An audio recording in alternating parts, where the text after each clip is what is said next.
Olá a você que me ouve, seja muito bem-vindo ao canal de estudos O Atalaia. No tema anterior, estudamos sobre a liberdade religiosa para os incrédulos. Aprendemos que a primeira coisa que Deus faz quando alguém escolhe viver no pecado não é condená-lo, persegui-lo, desprezá-lo ou destruí-lo, mas é sempre oferecê-lo a palavra da salvação. Também aprendemos, de maneira mais prática, como o próprio Jesus lidava com aqueles que recusavam a crer em suas palavras. Vimos que Jesus não veio para condenar o mundo, mas para salvá-lo. E vimos que, por mais que fosse da vontade dele salvar o mundo, ele respeitou a liberdade de consciência daqueles que escolheram não crer em suas palavras e serem salvos por ele. E, por fim, aprendemos também que aqueles que professam servir a Deus, mas que não respeitam a liberdade de consciência daqueles que recusam aceitar a palavra da salvação, não são cristãos. Eles não podem ser considerados como cristãos. Por quê? Porque vimos que todo aquele que coage a consciência de seu semelhante é um despótico religioso e anticristão, pois manifesta em sua vida os atributos do caráter de Satanás. Dito isto, o tema que iremos estudar hoje é liberdade religiosa no Evangelho. Aprenderemos que no próprio Evangelho há liberdade para aceitá-lo ou não. Iniciemos o nosso estudo lendo o que diz o apóstolo Paulo. Porque não me envergonho do Evangelho de Cristo, pois é o poder de Deus para a salvação de todo aquele que crê. Nesse verso, o apóstolo Paulo nos apresenta o Evangelho de Cristo. Ele menciona que esse Evangelho é o poder de Deus para salvar todo aquele que crê. E vimos no estudo anterior que Cristo não obriga ninguém a aceitar a palavra da salvação, e muito menos condena os que se recusam a crer nele e em suas palavras. Portanto, o Evangelho de Cristo é um evangelho de liberdade. Ou seja, esse evangelho me dá a liberdade de aceitá-lo ou rejeitá-lo. A palavra evangelho é uma palavra de origem grega e significa boas notícias. Então, o Evangelho de Cristo me traz a boa notícia de que eu sou livre para escolher acreditar ou descrer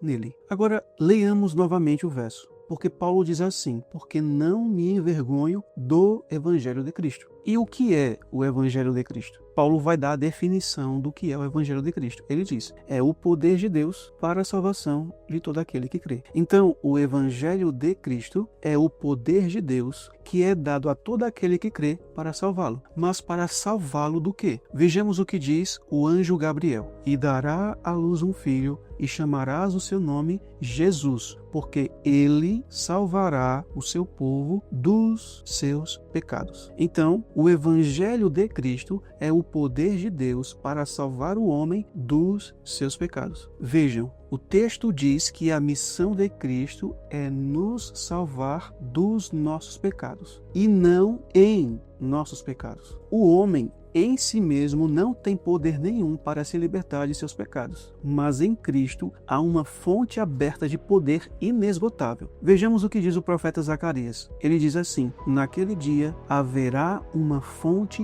aberta. Essa fonte é o próprio Cristo, para a casa de Davi e para os habitantes de Jerusalém, para remover o pecado e a impureza. Esse é o Evangelho de Cristo. Essa é a boa notícia que ele tem para cada um de nós. Ele quer e ele pode remover da nossa vida e do nosso caráter todo o pecado e impureza. Essa é a palavra de salvação. Meditemos agora no próximo tópico, a palavra como juiz. Diz o texto bíblico, desde então, muitos dos seus discípulos tornaram para trás e já não andavam com ele. Então disse Jesus aos 12, quereis vós também retirar-vos? Respondeu-lhe, pois, Simão Pedro, Senhor, para quem iremos nós? Tu tens as palavras da vida eterna. Ou seja, somente Cristo tem as palavras da vida eterna. E as palavras de Cristo são a vida eterna. Vejamos o que o próprio Jesus falou em relação a isso. Ele diz, e se alguém ouvir as minhas palavras e não crer, eu não o julgo. Ou seja, eu não o condeno. Porque eu vim não para julgar o mundo, mas para salvar o mundo. Quem me rejeitar a mim e não receber as minhas palavras, já tem quem o julgue. A palavra que tenho pregado, essa o há de julgar no último dia. Então vejam que não é Deus e nem é Cristo quem nos julgará? É a palavra de Deus. Ela é a norma do juízo. É através dela que seremos julgados. Cristo continua: porque eu não tenho falado de mim mesmo, mas o Pai que me enviou, ele me deu mandamento sobre o que hei de dizer e sobre o que hei de falar. E sei que o seu mandamento é a vida eterna. Portanto, o que eu falo como o Pai me tem dito. Então percebam que a palavra de Deus, a qual era pregada por Cristo, é a vida eterna. Agora, como é que a palavra de Deus nos julgará? Como é que funciona esse julgamento? Vejamos o que diz o autor. Sendo essa a palavra da vida eterna, todo aquele que a rejeita, rejeita a vida eterna. E quando alguém escolhe rejeitar a vida eterna, ele escolhe a morte eterna. Então, quem o julga para a morte? Quem o coloca no caminho da morte? Somente ele mesmo, por sua livre escolha. Então, a palavra de Deus julgará o homem com base na escolha que ele fez. Se ele escolheu aceitar a palavra de Deus, então ele receberá a vida eterna, porque a palavra de Deus é a vida eterna. Mas se ele escolhe rejeitar a palavra de Deus, então ele está de maneira voluntária e espontânea escolhendo a morte eterna. Vejamos o que o próprio Deus declarou ao povo de Israel. Ele diz: os céus e a terra tomo hoje por testemunhas contra ti, que te propus a vida e a morte, a bênção e a maldição. Escolhe, pois, a vida para que vivas, tu e a tua descendência. Então Deus nos apresenta a existência de dois caminhos: o caminho da vida, que trará bênção, e o caminho da morte, que trará maldição. E nos permite escolher em qual desses caminhos iremos viver. Porém, Deus é tão bom que ainda nos aconselha a escolhermos o caminho da vida. Deus não nos obriga, mas deixa-nos livres para escolher em qual caminho iremos andar. Então, se eu escolho rejeitar a palavra de Deus, que é a vida eterna, automaticamente escolherei receber a morte eterna, pois não existe um outro caminho a não ser a morte. Vejamos o que diz o apóstolo Paulo: porque o salário do pecado é a morte. E a morte mencionada aqui pelo apóstolo Paulo não é a morte espiritual e nem a morte temporal, é a morte eterna. Então, todo aquele que escolhe o caminho do pecado está escolhendo o caminho da morte e receberá somente a morte, porque é somente isso que o pecado pode oferecer a todo aquele que o escolher. O autor diz assim: não pode ser de outra forma, pois quando Deus me apresenta a palavra e o caminho da vida e me suplica, por meio de todas as formas possíveis, que eu receba a vida eterna, e contra tudo isso escolho exercer minha liberdade e rejeitar essa vida, ao fazer isso, escolho a morte. Quando a vida acaba, a morte é a única coisa que resta. Quando a vida eterna é rejeitada, a morte eterna é escolhida. E aquele que faz essa escolha, ele mesmo se coloca no caminho da morte. Ele julga a si mesmo digno apenas da morte. Portanto, não é Deus quem nos condenará à morte eterna. Somos nós mesmos e de livre e espontânea escolha. E como Deus respeita a nossa liberdade de escolha, Ele permitirá que colhamos as consequências dessa escolha, que é a perdição, destruição e morte eterna. Agora, meditemos no próximo tópico. Os pecadores julgam a si mesmos. O texto bíblico diz assim: no sábado seguinte, afluiu quase toda a cidade para ouvir a palavra de Deus. Lembrem-se que a palavra de Deus é a vida eterna. O texto continua dizendo: mas os judeus, vendo as multidões, tomaram-se de inveja e, blasfemando, contradiziam o que Paulo falava. Então vejam só, esses judeus estavam exercitando a sua liberdade de escolha. Além disso, movidos de inveja, blasfemavam contra a palavra de Deus e contradiziam essa mesma palavra. Então, Paulo e Barnabé, falando ousadamente, disseram: cumpria que a vós outros, em primeiro lugar, fosse pregada a palavra de Deus. Mas, posto que a rejeitais e a vós mesmos vos julgais indignos da vida eterna, eis aí que nos volvemos para os gentios. Então, quem foi que julgou essas pessoas indignas de receberem a vida eterna? Foi Deus? Foi Cristo? Foi a palavra? Não, foram elas mesmas. E como foi que elas fizeram isso? Escolhendo de maneira persistente não aceitar a palavra de Deus e blasfemando e contradizendo a palavra. Então, é o próprio homem quem pronuncia a sentença de condenação sobre si mesmo. É ele quem escolhe o caminho da morte e destruição. É ele quem se autocondena. Deus faz de tudo para salvá-lo, mas ele é quem escolhe se perder. E Deus não pode obrigá-lo a ser salvo da destruição, pois ele respeita a liberdade de consciência de suas criaturas. O apóstolo Paulo declara também o seguinte: não se deixem enganar, de Deus não se zomba. Pois o que o homem semear, aquilo que ele plantar, isso também colherá. Então vejam só, Paulo aqui está empregando um elemento da natureza, o que ocorre no mundo natural. Se você pega uma semente e planta, você vai colher frutos daquela semente. Então Paulo pega esse elemento da natureza e faz uma analogia para a questão espiritual. Assim como ao semear uma semente, nós colhemos o fruto daquela semente, para cada escolha que fazemos há uma consequência. Nós somos livres para escolher em qual caminho iremos andar, mas não estamos livres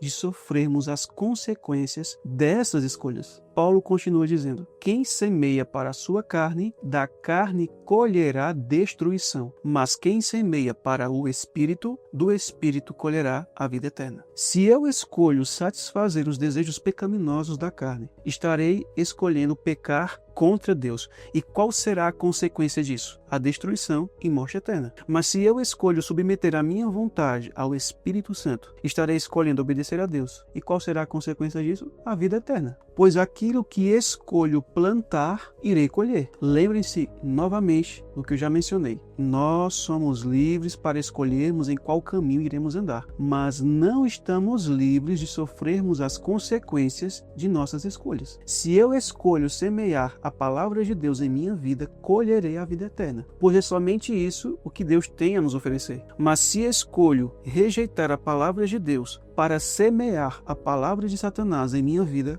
colherei a destruição e morte eterna, pois é somente isso que Satanás tem a nos oferecer. Então, somos nós mesmos que escolhemos se seremos salvos ou destruídos, se receberemos a vida eterna ou a morte eterna. Agora leiamos o que diz o apóstolo Paulo: porque não me envergonho do evangelho de Cristo, pois é o poder de Deus para a salvação de todo aquele que crê, primeiramente do judeu e também do grego. Pois no evangelho se revela a justiça de Deus de fé em fé, como está escrito: o justo viverá pela fé, porque a ira de Deus se manifesta do céu contra toda irreverência e injustiça das pessoas que bloqueiam a verdade pela injustiça. Vejam que o evangelho de Cristo, que traz salvação, é oferecido às pessoas, mas elas escolhem bloquear ou impedir que essa verdade faça parte de sua vida. E em troca, o que é que elas escolhem aceitar? A injustiça. Então é o próprio homem quem julga a si mesmo. É ele quem escolhe se autodestruir. Agora meditemos no próximo tópico: a ira de Deus contra o pecado, não contra os pecadores. Paulo diz assim: porque a ira de Deus é revelada do céu contra toda a impiedade e injustiça dos homens, que detêm a verdade em injustiça. Então vejam que a ira de Deus é contra toda a impiedade e injustiça que se encontra na vida do homem, e não contra o próprio homem. Agora vejamos o que relatou o apóstolo João. Ele diz assim: e o dragão irou-se contra a mulher, e foi fazer guerra ao remanescente da sua semente, os que guardam os mandamentos de Deus e têm o testemunho de Jesus Cristo. Esse verso se encontra dentro do livro do Apocalipse, que traz uma linguagem profética, com símbolos e etc. E nós sabemos que dentro da linguagem profética, o dragão simboliza Satanás. A mulher contra quem ele está irado simboliza a igreja de Cristo. E esse remanescente contra quem Satanás foi guerrear é justamente a igreja de Cristo, os fiéis dele, que guardam os mandamentos de Deus e têm o testemunho de Jesus Cristo. A igreja é composta por pessoas, mas notem que Satanás, ele irou-se e foi guerrear contra essas pessoas. Então notem que a ira de Satanás é contra as pessoas e não contra o pecado. Então a Bíblia apresenta dois tipos de ira: a ira de Deus e a ira de Satanás. A ira de Deus é contra o pecado, mas a ira de Satanás é contra as pessoas. E eu gostaria de abrir um parênteses aqui, antes de darmos continuidade no estudo. O tema geral dessa nossa série de estudos é liberdade e consciência na religião. Então, quando alguém se recusa a crer em nossas opiniões ou naquilo em que acreditamos e nós não respeitamos a liberdade e escolha dela, estamos manifestando em nossa vida a ira de Satanás. Quando zombamos de alguém, falamos mal dela para os outros, tratamos-la com desprezo ou a perseguimos simplesmente porque ela não concorda conosco, estamos manifestando em nossa vida a ira de Satanás. Pois a ira de Satanás é sempre contra as pessoas e não contra o pecado que elas cometem. Muito pelo contrário, Satanás se regozija, se satisfaz quando vê pessoas pecando, fazendo a vontade dele. Então, repetindo, existe a ira de Deus que é contra o pecado e existe a ira de Satanás que é contra as pessoas. Diz mais o autor: a ira de Deus não é contra o homem, mas contra a impiedade e a injustiça que há no homem. E quando o homem rejeita a palavra de salvação de Deus, que o salvaria de toda impiedade e injustiça, e assim se identifica com a impiedade e a injustiça, de tal forma que, quando a ira de Deus atingir essas coisas, consequentemente atingirá o homem também, porque ele se identificou persistentemente com elas. Então somente ele é responsável por isso e por sua própria escolha definitiva. Então, é Deus quem escolhe destruir o homem? Não, muito pelo contrário. Nós vimos e estamos vendo que o desejo de Deus é de salvar o homem da destruição final que o pecado trará. Mas como Deus respeita a nossa liberdade de escolha, então quando a ira dele se manifestar contra o pecado, destruirá também aqueles que escolheram servir ao pecado. Pois, como diz o apóstolo Paulo, o salário do pecado é a morte eterna. E aquilo que o homem plantar, isso também colherá. Se durante toda a sua vida o homem escolheu rejeitar a palavra de salvação para servir a Satanás e viver no pecado, então ele mesmo foi quem escolheu se autodestruir. E não devemos abrir nossa boca para dizermos que Deus é injusto em permitir que eles sejam destruídos juntamente com seus pecados. Pois Deus está simplesmente respeitando a escolha que eles fizeram. Os únicos culpados são eles mesmos. Deus fez de tudo para salvá-los, mas eles escolheram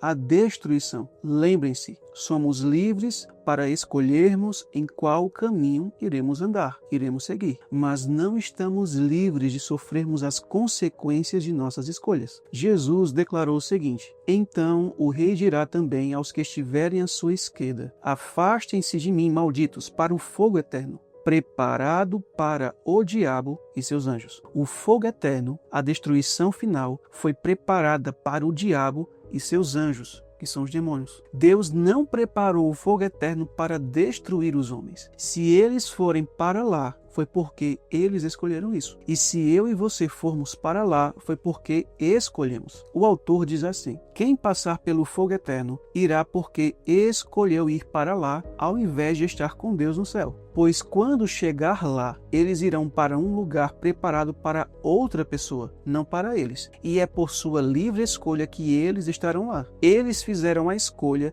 e se mantiveram firmes nela. E esse é o único lugar aonde podem chegar. E quando se encontrarem lá, devem ficar tão felizes quanto quando fizeram sua escolha. O profeta João Batista, ele menciona o seguinte em sua pregação: eu vos batizo com água para arrependimento, mas aquele que vem depois de mim é mais poderoso do que eu, cujas sandálias não sou digno de levar. Ele vos batizará com o Espírito Santo e com fogo. O fogo é símbolo do poder purificador do Espírito Santo. Assim, o Espírito Santo se propõe a purificar a nossa vida, consumindo os pecados que há em nós, que são os defeitos de caráter e os maus hábitos que possuímos. Essa obra de purificação deve ser realizada em nós antes que a porta da graça se feche, porque quando a porta da graça se fechar, não haverá mais oportunidade de salvação. Porém, o Espírito Santo só realizará essa obra de salvação em nós se permitirmos, se escolhermos. Se não permitirmos, ele nada fará, porque ele respeita a nossa liberdade de escolha. O próprio apóstolo Paulo fala: aonde há o Espírito Santo, aí há a liberdade. Agora vejamos o que diz o apóstolo Paulo. porque o nosso Deus é fogo consumidor. Alguém pode ler esse verso e pensar assim: poxa, então Deus, ele é um fogo? Será que Deus é literalmente um fogo? Bem, não é isso que o apóstolo Paulo está declarando aqui. Vamos ler outro verso para podermos entender o que ele está mencionando aqui. Moisés relatou o seguinte: o aspecto da glória do Senhor, ou seja, aquela luz que rodeia a sua presença, era como um fogo consumidor no cimo do monte, aos olhos dos filhos de Israel. Então vejam que Deus não é literalmente um fogo, mas que a aparência da glória dele é um fogo consumidor. E quando essa glória se manifesta, ela consome aqueles que estão vivendo voluntariamente em pecado. Analisemos um exemplo bíblico. Diz o relato bíblico: Nadab e Abiú, filhos de Arão, tomaram cada um o seu incensário, puseram fogo dentro deles e sobre o fogo colocaram incenso. E trouxeram fogo estranho diante da face do Senhor, algo que ele não lhes havia ordenado. Ou seja, Nadab e Abiú estavam desobedecendo às ordens divinas. Eles estavam voluntariamente pecando contra o Senhor. E o texto finaliza: então saiu fogo de diante do Senhor e os consumiu, e morreram diante do Senhor. E nós sabemos que morreram perdidos. Nadab e Abiú foram consumidos pela glória de Deus porque estavam vivendo voluntariamente em pecado. Agora veja o que o profeta Moisés relatou. Tendo Moisés subido, uma nuvem cobriu o monte, e a glória do Senhor pousou sobre o monte Sinai. E a nuvem o cobriu durante 6 dias. No 7º dia, do meio da nuvem, o Senhor chamou Moisés. Aos olhos dos israelitas, o aspecto da glória do Senhor era como um fogo consumidor no alto do monte. E Moisés, entrando pelo meio da nuvem, aonde o Senhor se encontrava, subiu o monte e lá permaneceu 40 dias e 40 noites. Eu faço uma pergunta aos irmãos: por que Moisés, ao se colocar diante da presença de Deus, não foi consumido pela sua glória? É porque a vida de Moisés era isenta de pecados. Ele não vivia voluntariamente em pecado e por isso ele não foi consumido diante do Senhor. Sabe por que Moisés era isento de pecado? Porque ele permitiu que o Espírito Santo purificasse a vida dele e permitia, dia após dia, que o Espírito Santo o guardasse de pecar contra o Senhor. Como diz o apóstolo Judas, em seu livro, Judas 1:24, ele declara que Deus é poderoso para nos impedir de cair e de nos manter imaculados diante da sua glória. Agora voltemos ao início do nosso estudo de hoje. Vocês se lembram que o Evangelho de Cristo é o poder de Deus que é dado ao homem para salvá-lo de todos os seus pecados e que a missão de Jesus é a de nos salvar dos nossos pecados? Pois bem, Deus anseia ardentemente nos salvar dos nossos pecados e nos manter livres de viver em pecado, para que quando a ira dele se manifestar contra os pecados, nós não sejamos destruídos juntamente com eles. Vejam, antes de ocorrer a destruição final relatada em Mateus capítulo 25, Cristo voltará pela segunda vez a esta terra para buscar aqueles que escolheram permanecer fiéis